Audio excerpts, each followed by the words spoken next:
हमारी इंडस्ट्री जो है, भोजपुरी इंडस्ट्री, वो कहाँ गलत जा रही है? ये एक दिन में बदलने वाली चीज तो है नहीं।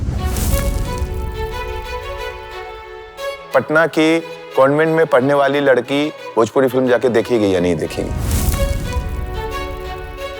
तो अगर जो आप सिनेमा बनाने की कोशिश कर रहे हैं तो वो सिनेमा उतना सीरियस, हमारा एफर्ट उतना सीरियस हो। हमारे पास कितने नेशनल अवार्ड हैं? आप अभी का फायदा देख के दूर का नुकसान करा चुके हैं और अभी और फायदा देखने की कोशिश करेंगे तो आप निचोड़ ही लेंगे, आप निकलेगा कुछ नहीं।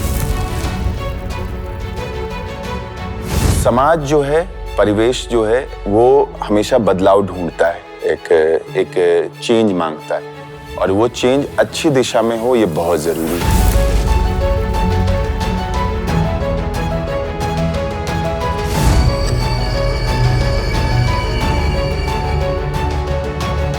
आज यूपी बिहार में पैदा हुए लोग हिंदी इंडस्ट्री में जो अच्छे एक्टर्स हैं वो चले जाते हैं, डायरेक्टर्स चले जाते हैं, टेक्नीशियंस चले जाते हैं, तो उनको यहाँ लाने का क्या तरीका होगा?